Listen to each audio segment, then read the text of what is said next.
और इस वक्त हमारे साथ retired major general VK Dutta ji जुड़ गए हैं, डिफेंस एक्सपर्ट है। वीके दत्ता जी, आपका बहुत बहुत स्वागत है इंडिया डेली पर। सर, आपसे समझना चाहेंगे, जिस तरह से बांग्लादेश में हिंदुओं पर अत्याचार हो रहे हैं, मंदिरों को निशाना बनाया जा रहा है, इसके लिए विरोध दर्ज कराया जा रहा है और कितना फायदा उनको होगा, क्योंकि कहीं ना कहीं हम देख रहे हैं कि उन हिंदुओं की बात बिल्कुल नहीं सुनी जा रही जो बांग्लादेश में इस वक्त रह रहे हैं। देखिए, जब किसी भी देश का बुरा वक्त आता है तो वो इस प्रकार की हरकतों में लिप्त हो जाता है। ये मेरे को लग रहा है कि बांग्लादेश के बुरे दिन आने वाले हैं। यहाँ के अंदर जो जमात इस्लामी के फंडामेंटलिस्ट हैं वो लगातार ये हिंदुओं के ऊपर ये अत्याचार कर रहे हैं। और जो यूनस गवर्नमेंट, जो एक केयर टेकर गवर्नमेंट के तौर पे, एडवाइजर के तौर पे उसको लगाया गया है, ये इसके कंट्रोल के बिल्कुल बाहर है। जबकि यूनस को लगाया गया था कि इंटरम गवर्नमेंट बनेगी, उसके बाद इलेक्शन जल्दी से जल्दी कराए जाएंगे और कोई इलेक्टेड गवर्नमेंट वहां पे नियुक्त होगी। तो आज के दिन में पूरा लॉ एंड ऑर्डर का मैकेनिज्म बांग्लादेश के अंदर टूट चुका है और उनकी आर्मी, उनकी पुलिस बिल्कुल निकम्मी हो गई है और वो इस चीज को कंट्रोल नहीं कर पा रहे हैं।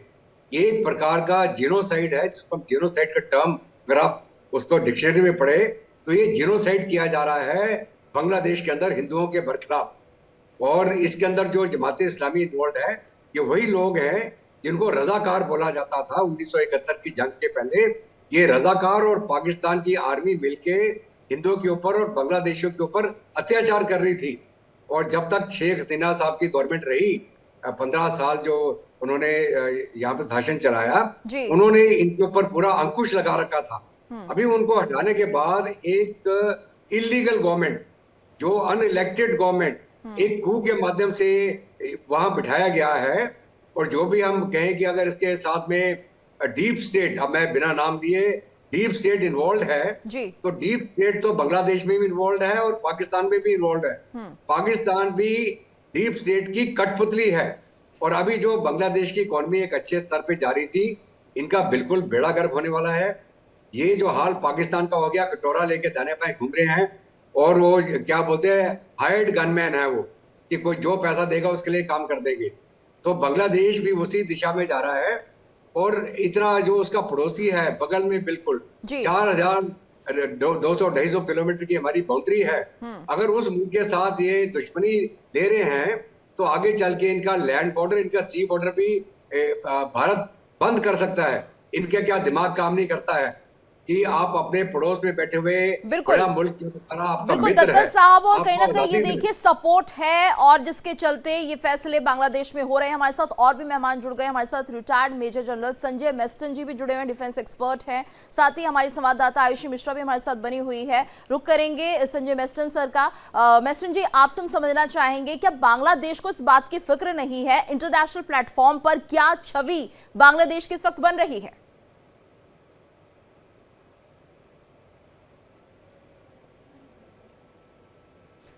मेस्टन सर, आवाज पहुंच रही है आपको? लगता हमारा संपर्क नहीं हो पा रहा है। एक बार फिर से उनसे जुड़ने की कोशिश करेंगे। फिलहाल आयुषी हमारे साथ इस्कॉन मंदिर से जुड़ी हुई है। आयुषी, क्या कुछ आप देख पा रही हैं, क्योंकि विरोध प्रदर्शन यहाँ पर होना है, क्या लोग जुटने शुरू हो गए हैं? बिल्कुल, सुबह से ही हम यहाँ पे मौजूद हैं और आपको बता दें सुबह 7 बजे के लगभग ही लोगों के आने का सिलसिला यहाँ पे जारी हो गया था। और आप देखिए अभी भी जो लोग हैं वो यहाँ पे आना शुरू कर चुके हैं। आपको बता दें कि 11 बजे का समय तय किया गया है प्रोटेस्ट का, लेकिन 11 बजे से पहले जितने भी लोग जो इस प्रोटेस्ट में शामिल होने आ रहे हैं, जो इस्कॉन से जुड़े हुए, वो पहले मंदिर के अंदर जा रहे हैं। अंदर जाके पहले वहाँ पे एक स्ट्रैटेजी तैयार की जाएगी, क्योंकि बांग्लादेश में लगातार हिंदुओं पर हो रहे, खास तौर पे अगर इस्कॉन टेम्पल्स की बात कर ले तो बांग्लादेश में 100 से ज़्यादा ऐसे धार्मिक स्थान हैं जहाँ पर अब तक जो बांग्लादेश में जो उपद्रवी हैं वो टारगेट कर रहे हैं इन मंदिरों को। अभी तक 2 इस्कॉन टेम्पल्स जला दिए गए हैं, मूर्तियों को खंडित कर दिया गया है।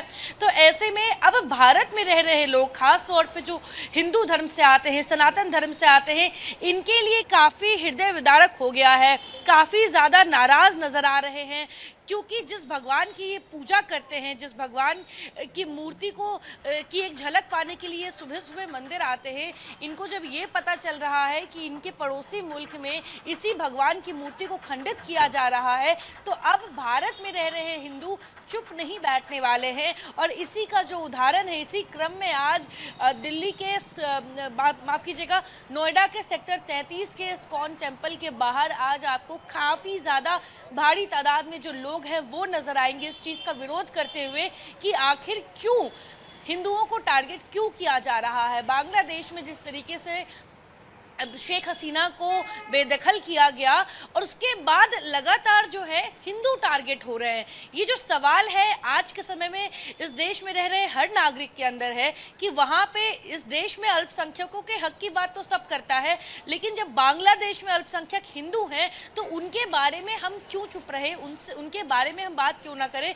और मैं आपको लगातार तस्वीर दिखाना चाहूँगी। देखिए यहाँ पे युवाओं का भी आपको झुंड नजर आ रहा होगा। धीरे धीरे चाहे वो महिलाएं हो, बच्चे हो, वो सब जो है वो लगातार इस्कॉन पहुंचना शुरू कर चुके हैं। 11 बजे का वक्त तय किया गया है और 11 बजे आपको इसी मंदिर के बाहर काफ़ी ज़्यादा भीड़ नज़र आने वाली है। हम कुछ लोगों से भी बात करेंगे। सर, एक सवाल है, बांग्लादेश में जिस तरीके से इस्कॉन टेम्पल्स पे हमले हो रहे हैं, कैसे देखते हैं इसको आप? ये तो जहाँ भी माइनॉरिटी के लोग रहते हैं वहाँ पे तो उनके ऊपर तो जो ज़्यादा बहुसंख्यक है उनके ऊपर तो दिखाते ही हैं। बड़ी मछली छोटी मछली को खाती है, तो शुरू से ही नियम बना हुआ है। लेकिन इस देश में रह रहे हिंदुओं को क्या लगता है कि क्या अल्पसंख्यकों को टारगेट करना, मंदिरों को जलाना, किसी के साथ बुराई हो रही है तो उसके लिए तो आवाज़ उठना ही चाहिए। जी, क्या कहेंगे आप? यहाँ इस्कॉन टेम्पल आते हैं दर्शन करने के लिए, आप इस्कॉन के सदस्य हैं और बांग्लादेश में इस्कॉन टेम्पल्स को जलाया जा रहा है, कृष्ण की मूर्ति को खंडित किया जा रहा है। देखिए, ये जो भी हो रहा है बिल्कुल गलत है और लोगों को किसी के धर्म को डिस्टर्ब करने का कोई अधिकार नहीं है। आप जिस धर्म के आप उसका पालन कर रहे हैं। बिल्कुल आयुषी, विरोध जता रहे हैं जो लोग यहाँ पर जुटना शुरू हो गए। आप हमारे साथ बने रहिएगा। हमारे साथ खास मेहमान retired major general Sanjay Meston ji भी एक बार फिर से जुड़ गए हैं। मेस्टन साहब, आपका बहुत बहुत स्वागत है इंडिया डेली लाइव पर। और आज जिस तरह से हम देख रहे हैं बांग्लादेश में हिंदुओं के प्रति अत्याचार हो रहा है, इस्कॉन मंदिर जलाए जा रहे हैं, क्या अगर हम बांग्लादेश की बात करते हैं तो क्या वो बेखबर है इस बात से कि जो पड़ोसी मुल्क हैं वो किस तरह से रिएक्ट करेंगे? क्योंकि विरोध तो लगातार हो रहा है और ये बांग्लादेश भी देख रहा है। बिल्कुल, बांग्लादेश में जो हो रहा है खासकर माइनॉरिटीज के खिलाफ और हिंदूज के ये जो टेंपल वगैरह जलाए जा रहे हैं, ये तो बिल्कुल बहुत ही गलत है। मेरे को हैरानी होती है कि बांग्लादेश एक ऐसा देश है, पहली बात, जिसका फॉर्मेशन हिंदुस्तान की फौज ने किया था और हिंदुस्तान की हुकूमत ने किया था 1971 में। और उसके बाद आज तक हमेशा ये जो विक्ट्री डे होता है उस पर बांग्लादेशी रिटायर्ड ऑफिसर्स और हमारे भी रिटायर्ड ऑफिसर्स एक दूसरे के देश में जाते हैं और बहुत सम्मान मिलता है। और मैं खुद 2007 में इंडियन आर्मी चीफ के साथ, उस समय मैं कर्नल था, बांग्लादेश गया था और 4 उनकी एकेडमीज और ट्रेनिंग एरियाज में गए थे और उनके प्रेसिडेंट, प्राइम मिनिस्टर सबको मिले थे। तब मेरे को याद है कि बांग्लादेश में एक इतना अच्छा माहौल था और वो जो भारत के लिए एक रिस्पेक्ट थी और मैंने कभी वहां पर ये हिंसा वाली या किसी भी माइनॉरिटीज के खिलाफ ऐसी भावना नहीं देखी थी। हैरान की बात है कि ये एकदम कैसे जागरण हुआ है। देखिए, साफ जाहिर है कि बांग्लादेश के लोग, मेरे को लगता है, देखिए पहली बात, ये जागरण कैसे हुआ वो तो मैं बताऊंगा, लेकिन आज की तारीख में ये कंसर्न बहुत है। लेकिन क्या पूरी बांग्लादेश की जनता इसका साथ दे रही है? इसका साथ जवाब है नहीं, क्योंकि बांग्लादेश के लोग अमूमन तौर पे साधारण है और उनको भी शांति चाहिए और सबसे पहले देशवासी को एक देश की डेवलपमेंट और प्रॉस्पेरिटी और शांति चाहिए। ये तो ये पाकिस्तान का ये करारा है और ये क्यों करारा है? क्योंकि पाकिस्तान की स्टेटेड स्ट्रेटेजी बहुत साफ है। वो इंडिया को डिस्टेबलाइज करना चाहता है और उसने ये स्ट्रेटेजी बहुत सालों से अपनाई हुई है कि धर्म के आधार पर, लेकिन वो नहीं समझता है कि धर्म के आधार पर उसने ये जो लड़ाई शुरू की थी, आज खुद पाकिस्तान कहाँ पहुंच गया है।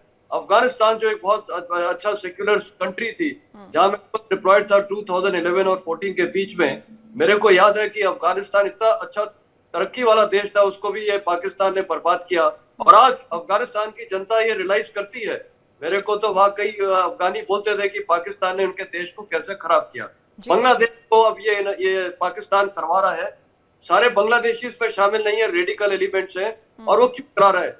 यही धर्म का आधार रख के कि माइनॉरिटीज को तंग किया जाए और खासकर जो हिंदू समाज है उनके लोगों को, उनके टेम्पल्स को बर्बाद किया जाए।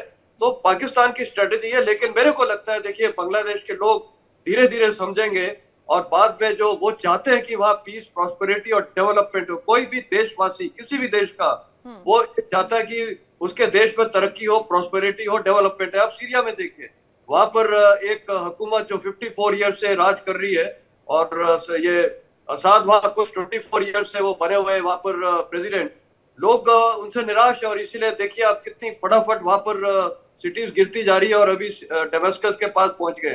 तो साफ जाहिर है कि ये जो मोहम्मद यूनुस की इंटरिम सरकार है, इससे लोग थोड़े समय के अंदर नाखुश होंगे। देखिए, रेडिकलिज्म लंबे समय के लिए बहुत खराब होता है, लेकिन शॉर्ट टर्म गेन्स बहुत होते हैं। शॉर्ट टर्म गेन्स में ये होता है कि देखो, हमारा धर्म और हमारा सब कुछ बहुत आगे चल रहा है, लेकिन वो बहुत नुकसानदायक होता है। क्योंकि आज बांग्लादेश में अगर ये हालात चले तो कौन सा देश वहां पर इन्वेस्टमेंट करेगा? कोई नहीं करेगा। भारत इन्वेस्टमेंट नहीं करेगा, भारत, तो उन्हीं को नुकसान होगा।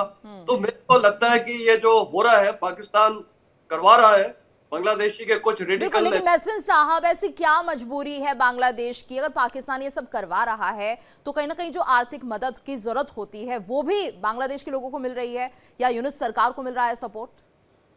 बिल्कुल, देखिए, यूनुस सरकार, अगर आपने बड़ा अच्छा सवाल किया है।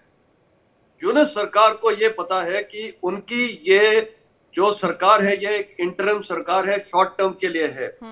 लेकिन पावर के हंग्री सब हो जाते हैं। हो सकता है यूनुस और उसके जो ये रेडिकल एलिमेंट्स है, वो चाहते हैं कि लंबा समय ये उनकी सरकार चले और इलेक्शंस ना हो। अगर इलेक्शन नहीं हुए तो यही सरकार चलेगी। इलेक्शन ना कराने का तरीका है कि रेडिकलिज्म इंट्रोड्यूस करो। रेडिकलिज्म कौन इंट्रोड्यूस करा रहा है या कौन उसको लेके आ रहा है? वो पाकिस्तान। तो हो सकता है ये यूनुस सरकार जो है पाकिस्तान के आईएसआई के साथ मिली जुली ये एक स्ट्रेटेजी करके और ये इलेक्शंस को डिले कराएंगे कि जब इंस्टेबिलिटी रहेगी तो इलेक्शंस होंगे नहीं। ऑन ग्राउंड ये सरकार फेल हो चुकी है, लेकिन ऑन ग्राउंड ये सरकार रहना भी चाहती है। तो रहने के लिए सबसे अच्छा तरीका है, स्ट्रेटेजी है, ये धर्मों पे अटैक करो, माइनॉरिटीज पे अटैक करो, जिससे लोगों का ध्यान इधर उधर रहे। और आज की हिंदुस्तान के ये जितने भी ये पुराने देश हैं, पाकिस्तान, अफगानिस्तान और बांग्लादेश, यहाँ सब धर्म की नीति अपना के सोच रहे हैं कि धर्म से उनको फायदा होगा। एंड में धर्म से नुकसान उसी देश को होगा। पाकिस्तान तो लाइव स्टडी है, लाइव एग्जाम्पल है। उसी देश ने रेडिकलिज्म धर्म के नाम पे शुरू किया था और आज पाकिस्तान कहाँ पहुंच गया है, और हिंदुस्तान जो एक सेक्युलर कंट्री है कहाँ से कहाँ पहुंच गया है। हम सब धर्म को रिस्पेक्ट देते हैं, आदर देते हैं, और सब धर्मों को पूरा मतलब छूट है, वो जिस प्रकार अपना धर्म चलाना चाहते हैं, कोई टोक नहीं है। लेकिन ये धर्म का ये जो एक सिलसिला पाकिस्तान ने शुरू किया, उससे उन्हीं को नुकसान हुआ है। और आज आप देखिए कहां से कहां वो पहुंचा है, और अफगानिस्तान को कहां से कहां उन्होंने पहुंचा दिया है। बांग्लादेश की जनता को अब चुनना है कि क्या इनको ये रास्ता चुनना है रेडिकलिज्म का, या उनको जो पहले वाला रास्ता था, पहले वाले रास्ते में ये बांग्लादेश की इकोनॉमी अच्छी कर रही थी। उनकी पर कैपिटा इनकम हिंदुस्तान से भी एक समय में बेटर हो चुकी थी। आज की तारीख में अगर ये इंस्टेबिलिटी है, देखिए आज अफगानिस्तान का मैं एग्जांपल देता हूं।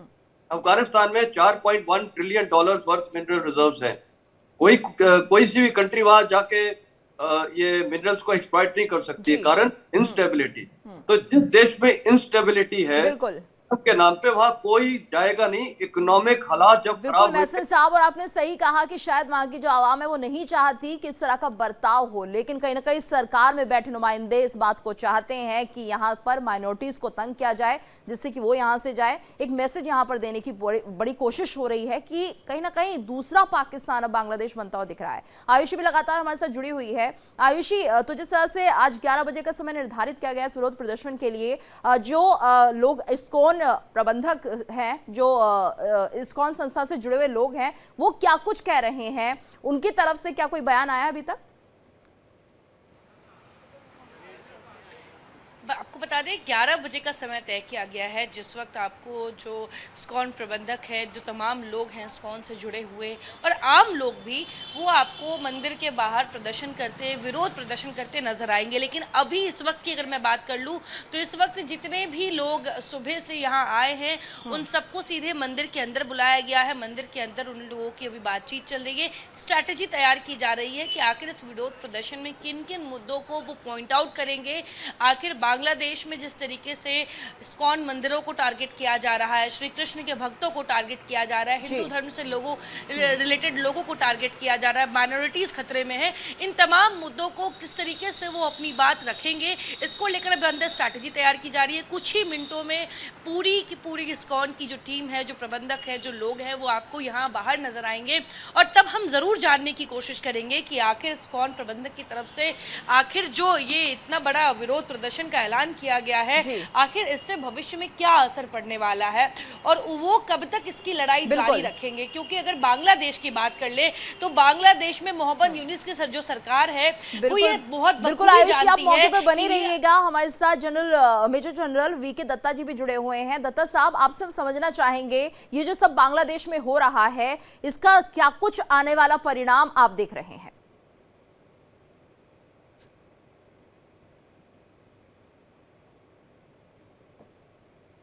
दत्ता साहब, आपको आवाज आ रही है? हाँ, I can hear you now. जी सर, जानना चाहते क्या परिणाम होगा इसका, ये जो सब बांग्लादेश में हो रहा है। अगर आप किसी एक धर्म के प्रति इतनी नफरत रखते हैं तो जाहिर सी बात है, क्योंकि आपके जो पड़ोसी मुल्क हैं वहां पर भी हिंदू रहते हैं, तो आपकी तरफ तो गुस्सा होगा ही होगा। आने वाले दिनों में क्या कुछ परिणाम देखते हैं? बिल्कुल, देखिए ऐसा है कि जो चल रही है बांग्लादेश में, महसिन साहब ने भी बताया जी, और मैंने भी जिक्र किया था कि ये जो कट्टरवादी हैं, जमाते इस्लामी के लोग हैं, इन्होंने इस समय पूरा जो माहौल वहां पे बांग्लादेश के अंदर, और यूनस साहब के भी कंट्रोल से बाहर है। यूनस का जो कैबिनेट बना रखा है इन्होंने, जो एडवाइजर बना रखे हैं, वो भी इसके ऊपर पूरा अंकुश नहीं लगा पा रहे। इसके अंदर एक टोटल फेलियर है लॉ एंड ऑर्डर का और बांग्लादेश की आर्मी का। लेकिन इसके अंदर एक बहुत बड़ा हाथ है एक्सटर्नल फोर्सेस का, जैसे पाकिस्तान हो गया, पाकिस्तान की ISI हो गई, वहां की जमात जो है वो, और जो बांग्लादेश की जमात है। अल्टीमेटली क्या होगा कि नुकसान बांग्लादेश का होगा। शॉर्ट टर्म में भी जो हमारे वहां पे डायस्पोरा, उनका तो ये नुकसान कर रहे हैं, लेकिन मुझे उम्मीद है कि जैसे ट्रंप साहब ऑफिस में आ जाएंगे और जो मदद इनको जो बाइडेन की तरफ से मिली थी यूनस सरकार को, हो सकता है वो विड्रॉ कर ली जाएगी।